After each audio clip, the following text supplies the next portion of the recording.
similaire et que la matière de droit international privé ou des sociétés est devenue une matière secondaire. Moi, j'insiste depuis de nombreuses années pour expliquer, donner des formations, encourager les notaires à reprendre. Aujourd'hui, que ce soit les cabinets internationaux d'avocats ou autres de conseil ou d'expertise, n'ont pas encore pris cette matière. Mais si on délaisse cette matière de droit international privé qui se développe continuellement de jour à jour, chaque jour, il y a 6 mois, on recevait 1-2 appels aujourd'hui par semaine. Maintenant, c'est 2-3 par jour. La demande est très forte et cette demande, il faut absolument que ce soit la profession qui absorbe cette demande plutôt qu'elle aille ailleurs et que ce soit des cabinets internationaux d'avocats ou autres qui se mettent à régler ou donner des conseils dans une matière qui est par essence la matière du notaire dans laquelle il doit être spécialisé. C'est une matière qui n'est pas difficile, c'est une question de pratique, de mécanisme, de savoir. C'est vrai que parfois c'est très complexe, mais quand on a bien enregistré les règles, ne serait-ce que par ces cas, 3 fois, 4 fois, 5 fois, immédiatement on arrive à trouver des solutions. Alors dans le DIP, on a souvent affaire à plusieurs religions, plusieurs nationalités, plusieurs catégories de personnes, des gens qui sont avec des enfants. Hier par exemple j'ai eu une consultation, un enfant avec une personne en France, ensuite des enfants avant le mariage, après le mariage la vie au Maroc, et ils viennent vous voir et vous disent bon, comment va se régler la succession, comment on peut faire. Alors l'intérêt pour nous en tant que notaire, c'est pas seulement de donner le conseil, mais ils viennent vous voir et vous dire je veux faire une donation, je veux faire un testament, je veux faire un partage, je veux faire une vente, je veux céder, et c'est là où on peut développer notre activité en ayant ces connaissances approfondies en matière de DIP ou en matière de règlement des problèmes d'extranéité. Alors ça va être une journée d'après-midi très mouvementée et riche, donc on a proposé de faire une pause café, pause croissant si vous voulez à 17h, voilà, et après 17h on reprend. Voilà, donc on reprend. Donc aujourd'hui on se rend compte que les discussions, les préoccupations des familles et comment ça s'est produit. Ça s'est produit en fait depuis 2015. Moi, ce qu'on va faire aujourd'hui, j'en fais depuis 25 ans. Mais depuis 2015, ça s'est multiplié par 20 voire 100 la demande de développement de cette activité. Au point qu'à l'étude, on ne fait pratiquement plus de vente immobilière tellement la demande est forte en matière de droit international ou de consultation ou d'assistance ou de règlement pour trouver les moyens ou de partager ou de régler un souci interne, un souci du cœur avec les enfants, avec les époux, les parents, etc. Donc 2015, il y a eu l'entrée en vigueur du règlement européen 650 sur les successions internationales. C'est là où ça a explosé. Ça a explosé en 2015, Le Monde, les télés, les radios, Euronews, tout France 24, tout le monde ne parlait que de ce règlement international sur les successions, la révolution des successions, qui était très simple, mais ils en ont tellement parlé que ça a attiré l'attention des gens par les médias et ça leur a pris donc à se poser des questions sur leur succession, sur le règlement, sur les impôts qu'il y a à payer. Puis de développement en développement, ils ont commencé à régler leur patrimoine et c'est là où cette activité depuis 2015, donc à partir de 17 août 2015, l'entrée en vigueur de ce règlement, il y en a eu un autre au mois de juin 2016 qui rentre en vigueur le 19 janvier 2019 sur les régimes matrimoniaux. Donc aujourd'hui c'est en pleine ébullition, mais vraiment c'est en pleine ébullition et ça serait vraiment malheureux pour le notariat marocain de rater cette opportunité de développer nos connaissances parce que tous les jours, que ce soit des Marocains du monde, que ce soit des Marocains au Maroc, parce qu'on ne va pas dans notre domaine de DIP. Donc aujourd'hui, de plus en plus, les questions se posent sur les stratégies patrimoniales, comment on peut organiser au mieux la transmission de ces biens, que ce soit par donation survivante. Vous avez vu même au niveau de la presse passer, de plus en plus on en parle, l'actualité est importante, même le gouvernement pense qu'il est pouvoir pour commencer à discuter, puisque la société civile pose beaucoup de questions.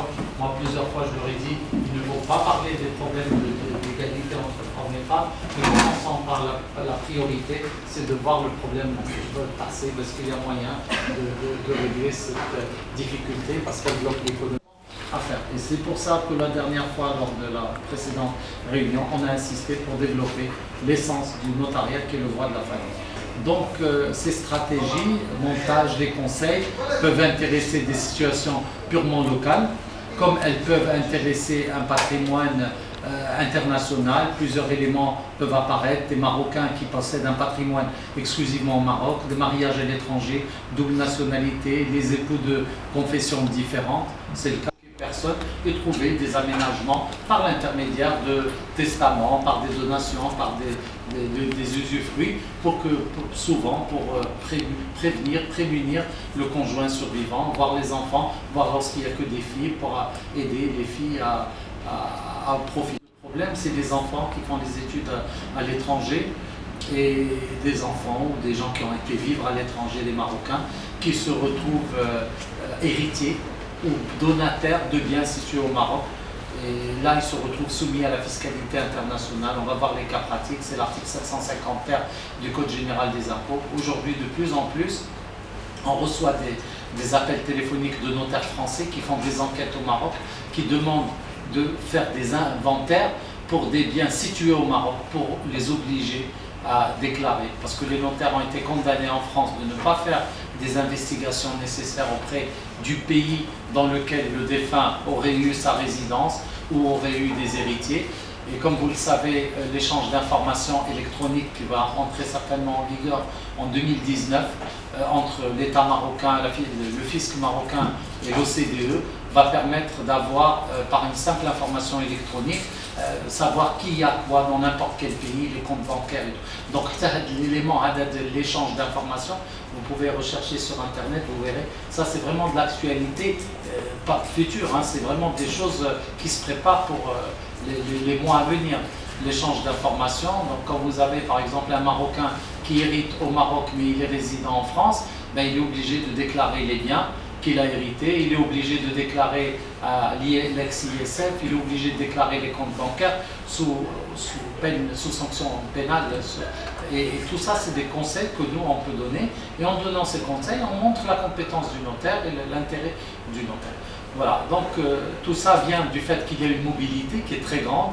Les personnes, les fortunes, ils nécessitent d'organiser le patrimoine d'une personne. Et vous savez, ce n'est pas réservé aux gens très très riches. On a souvent des visites de personnes qui ont un appartement, souvent bon, soit un appartement au Maroc, soit parfois quand c'est des couples mixtes ou donc les enfants habitent à l'étranger, un appartement aussi à l'étranger. Il y a aussi le problème de la contribution libératoire, maintenant le problème du quitus des étrangers, plutôt pas le quitus, l'amnistie des étrangers. Ça, il faut aussi développer parce que c'est très demandé et on montre qu'on est là. Donc les situations sont nombreuses, complexes, en raison de la diversité des systèmes juridiques. Les conséquences peuvent être inattendues, pas avoir en cas de dissolution d'un mariage, d'un décès, l'effet d'une bombe à retardement. Le cas, je le vois tous les jours, la bombe à retardement, quand vous avez un monsieur qui s'est marié avec une Marocaine et est devenu musulman et qu'il a eu des enfants d'un premier lit, mais les enfants ils sont totalement écartés de la succession. Il y a aussi une bombe à retardement lorsqu'on sait qu'en droit marocain, les parents sont héritiers d'un sixième, et quand on n'a que des sœurs, des filles, les frères et sœurs sont aussi héritiers, eh bien, ils savent pas, les gens ne savent pas que ces frères et sœurs ou les parents vont hériter même les biens en France, parce que la nouvelle loi européenne prévoit que c'est le droit marocain, le droit musulman marocain, code de la famille marocain, qui va être appliqué en France. Tout ça, on va le voir, vous allez très bien l'assimiler dans le cadre des exemples et des cas pratiques. Donc, ce n'est que un petit peu les propos de ce qu'on va faire. Donc, c'est le cas notable. Alors, il y a aussi le problème du régime matrimonial. Lorsqu'il est fait application des règles prévues par la Convention de La Haye, des régimes matrimoniaux, les époux résidant au Maroc se retrouvent soumis au régime matrimonial de séparation de biens, alors qu'ils pensaient être sous la communauté de biens suite à leur mariage et leur résidence en France. La même surprise aura lieu en cas de décès après le 2015, date d'entrée en vigueur du règlement européen. Ce sera le code de la famille marocain qui sera appliqué en France pour la liquidation des biens dépendant de la succession. Alors, après les successions, ce sont les régimes matrimoniaux, parce qu'il y a une réforme importante en Europe, c'est le règlement européen 650 sur les successions qui a révolutionné le droit des successions en retenant le dernier domicile la loi du dernier domicile du défunt. puis avec des règles de renvoi, qui a prévu la profession juriste. La profession juriste, c'est le droit de choisir la loi applicable à sa succession. Traditionnellement, c'était strictement interdit en droit français de choisir une loi qui régit votre succession. Depuis le 17 juin 2015, il est possible de choisir la loi qu'on va appliquer à sa succession. C'est ce qui est appelé en droit leur profession juriste, juris ou juris. Donc cette profession juriste, elle est limitée quand même limitée à un pays dont on a la nationalité. On ne peut pas venir et choisir en espagnol, on peut choisir l'Espagne. Le cas qu'on a le plus courant pour éviter des problèmes, les Français font une profession juriste pour choisir la loi française lorsqu'ils ne veulent pas, par exemple, que la loi marocaine leur soit applicable. Au Maroc, elle va leur être applicable s'ils sont musulmans ou mariés marocains. C'est l'ordre public marocain, c'est la souveraineté. Mais en prenant la profession juriste, finalement, la loi marocaine est écartée de l'étranger et c'est la loi française ou la loi espagnole, la loi européenne qui est choisie pour le règlement de la succession en Europe. Et c'est là où le Conseil intervient pour aider les gens à régler leurs soucis et arriver à ce qu'ils veulent faire. Donc tout ça s'appelle en droit, c'est très connu depuis une vingtaine d'années. Moi-même j'ai été étudiant en France en 87, on parlait de ça, ça s'appelait l'estate planning. C'est une expression américaine ou anglaise, anglo-saxonne, qui prévoit la planification, le règlement d'une succession, la réflexion sur la succession.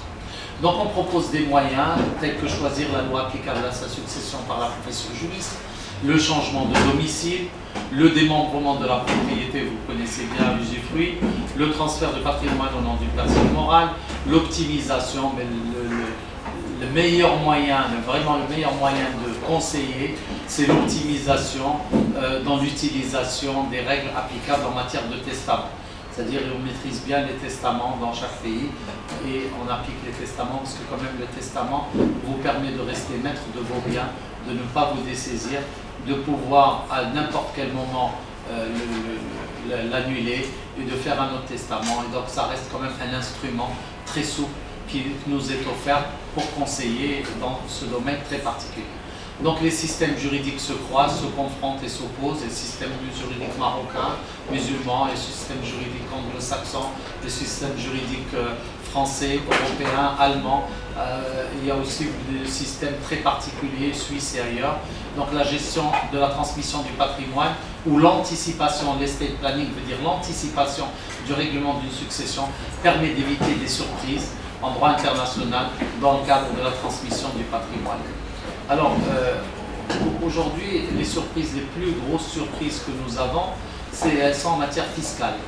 Lorsque vous avez un Marocain, Mahmoud Belge par exemple, qui est décédé à Casablanca, qui a une fortune importante, ou même sans avoir une fortune importante, il a une entreprise, une maison secondaire, et il a quelques enfants qui habitent à l'étranger, notamment en France. Un problème se pose surtout pour la France.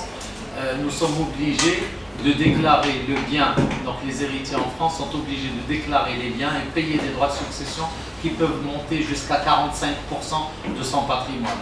Moi, personnellement, c'était une des raisons, j'ai une fille qui faisait ses études en France, j'étais obligé de la faire quitter à cause de ce problème. Moi, je connais beaucoup de gens, parfois, ils n'ont pas le choix parce que les gens travaillent, ils ont leurs enfants et tout.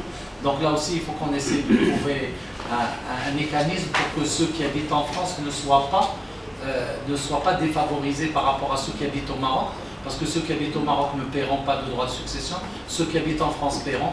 Donc on a trouvé un mécanisme la dernière fois au Congrès des notaires à Paris, Congrès international, où on avait proposé, c'était le Maroc qui avait proposé, de faire entrer les droits de succession à la charge de la succession. Je m'écoute, à la charge d'un enfant qui habite à l'étranger.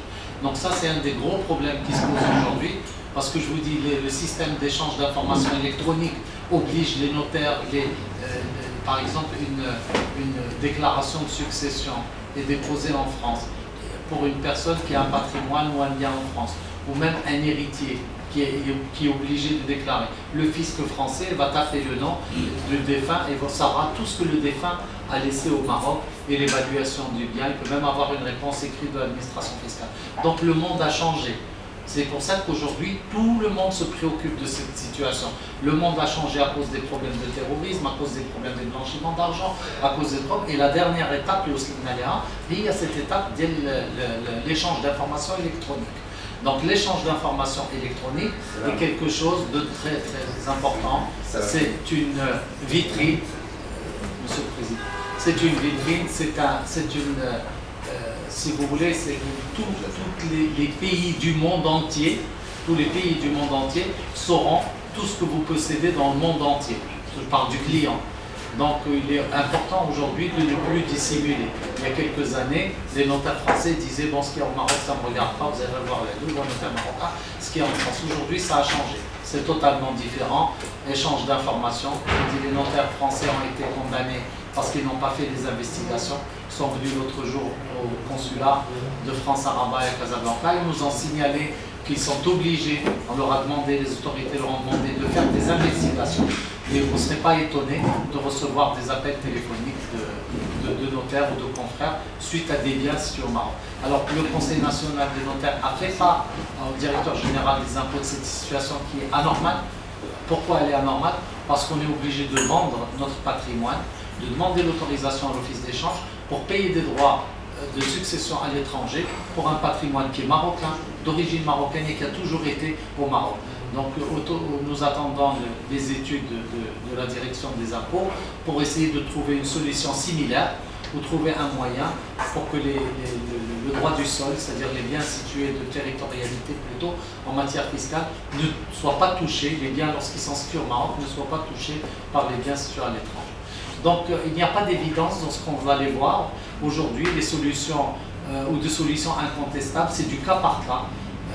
Ainsi, chaque situation aura une réponse suivant si l'épouse est étrangère et musulmane ou non.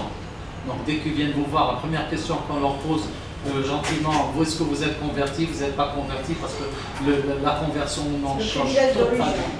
Bien sûr, bien entendu, il y a le privilège de religion pour la personne qui est musulmane, même si elle n'est pas mariée. Si le mariage est célébré ou non auprès des autorités marocaines, parce que ce mariage il a été célébré seulement à la mairie.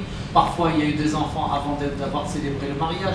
On a beaucoup de solutions pour régler, vous verrez dans les exemples. Si les enfants sont déclarés à l'état civil marocain ou non, ça c'est courant, c'est tous les jours. On vient vous voir, on vous dit j'ai des enfants, je les ai déclarés à la mairie, mais je ne les ai jamais déclarés l'état civil marocain. Donc les situations sont nombreuses. La nationalité marocaine est attribuée automatiquement ou non. Il y a ce problème aussi qui se pose. Ça veut dire que depuis 2007, la marocaine attribue de droit la nationalité marocaine et rétroactivement à tous les enfants d'une marocaine, puisque lorsqu'une marocaine était mariée à un étranger, ses enfants étaient exclusivement étrangers. Mais aujourd'hui, c'est rétroactivement et applicable à l'épouse. Donc si l'enfant est adopté à l'étranger ou soumis à la kafala, donc on trouve ces situations qui sont nombreuses. Et aussi, souvent les situations qui sont importantes, c'est qu'on vient nous voir pour nous dire de faire une donation à un enfant qui est en kafala. Donc faire très attention. Dernièrement, un confrère m'a dit oui, j'ai demandé l'autorisation. On a acheté directement au nom de la personne et la personne a fait une donation de nue propriété et elle a gardé l'usufruit comme le cas normal. Alors c'est une erreur fondamentale. Parce que si jamais il décède cet enfant qui est en kafala, c'est ou l'État marocain ou ses parents d'origine qui vont se retrouver propriétaires. Alors vous verrez, moi je propose de faire l'achat en usufruit dans ces cas de kafala, c'est-à-dire l'usufruit qui va être au nom de l'enfant mineur, comme ça elle lâche l'usufruit. Si l'enfant décède, c'est les propriétaires parents, entre guillemets adoptifs, qui deviennent propriétaires. Et quand il aura 18 ans, il a des enfants, il peut se marier, à ce moment-là on inverse. On peut redonner la nue propriété à l'enfant qui est devenu majeur et qui a des enfants et l'usufruit. Donc ça, c'est des montages pour aider un peu les gens et faire beaucoup d'humain et beaucoup de cœur dans ce genre de travail. Donc la Convention de l'Haye sur les régimes matrimoniaux, les incidences sur la résidence au Maroc ou à l'étranger, il faut rechercher la loi que les époux ont implicitement choisie pour définir le régime matrimonial. La solution varie suivant que le mariage est avant ou après 92. Alors de quoi il s'agit? Alors lorsque vous recevez une personne qui est étrangère, et il se peut qu'elle soit même marocaine et pas seulement étrangère, et marocaine et elle a des biens à l'étranger, ou ils se sont mariés à l'étranger, Bien entendu, au Maroc, vous allez leur dire, vous êtes mariés sous le code de la famille, régime de séparation de biens, chacun a son patrimoine. Mais le devoir de conseil, ou pas seulement le devoir de conseil, le professionnalisme et la compétence qu'on voudrait avoir, comme j'ai dit au début, pour que le notaire récupère tout ce qu'il avait comme spécialiste en droit international privé, voudrait que vous les conseilliez aussi sur leur situation patrimoniale à l'étranger. Donc il faut leur poser des questions pour savoir sous quel régime. Donc à quel moment vous allez avoir à cette catégorie de gens. Vous allez en avoir le cas lorsque c'est des étrangers entre eux qui viennent vous voir pour acheter, vendre ou faire un investissement. La deuxième situation, c'est lorsqu'il y a un couple mixte. Il y a un Marocain marié à une étrangère ou une étrangère mariée à un Marocain. La troisième situation, ça peut être des Marocains, exclusivement Marocains, qui viennent vous voir et qui vous disent qu'ils ont des biens d'étrangers. Ça peut être des Marocains qui ont des enfants. Donc cette nécessité de connaître le mécanisme du patrimoine et du régime matrimonial est extrêmement importante pour savoir quel est le régime qui est appliqué. Donc pour la France, par exemple, pour rentrer dans le cas, il y a ce qu'on appelle la Convention de La Haye sur les régimes matrimoniaux de 1992. Donc lorsqu'une personne vient vous voir, vous verrez dans les exemples, la première question à poser est de savoir si les personnes sont mariées avant le 1er septembre 1992 ou après le 1er septembre 1992. Maintenant, il va y avoir aussi le nouveau règlement sur les régimes matrimoniaux, toutes les personnes qui sont mariées à partir du 30 janvier, du 20 au 30 janvier 2019.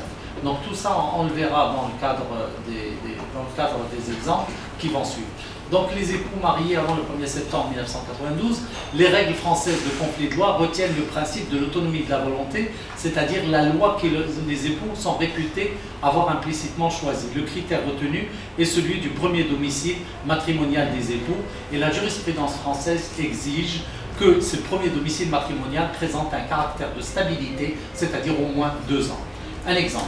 Lorsque les époux sont mariés avant le 1er septembre 1992, ils ont résidé pendant 2 ans au Maroc. La jurisprudence française considère que le régime matrimonial sera le régime marocain de séparation. On n'a pas de régime matrimonial au Maroc, c'est un système de séparation. Donc c'est là où le problème se pose. Alors que le droit marocain retient, le DCC, l'arrêt sur la condition civile des Français et des étrangers au Maroc, retient que c'est la loi nationale du mari au jour du mariage. Donc il y a un conflit entre la jurisprudence française qui dit que c'est la loi marocaine et le droit marocain qui prévoit que c'est la loi du mari. Alors où va se trouver la confrontation? La confrontation va apparaître au moment où on va régler la succession ou au moment où on va régler un divorce, par exemple par un partage de communauté ou autre. À partir de ce moment-là, suivant le notaire qui va être chargé du règlement du dossier. Si c'est un notaire français, il va dire moi j'applique la jurisprudence française, c'est la séparation de biens. Si c'est un notaire marocain qui est chargé du dossier, il va dire moi j'applique le DCC, article 18, du 15 à 18 du DCC, c'est la loi du mari au jour du mariage.